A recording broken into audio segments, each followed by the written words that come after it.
E rënë në Korçë, kishte humbur prej 6 ditësh, 20 vjeçari gjendet pa shenja jete.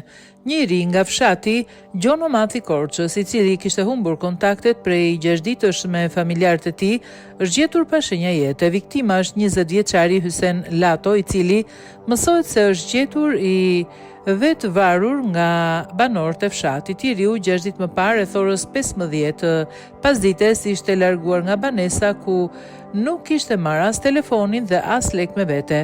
Familjarët bën denoncimin si në polici ashtu edhe në media për gjetjen e të riut, por fatkeqësisht ai ditën e sotme është gjetur pa shenja jete.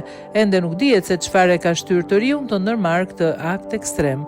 Ky është rasti i tretë brenda pak ditësh në juglindje të vendit ku 3 të rinj i ka dhënë fund jetës në mënyrë tragjike.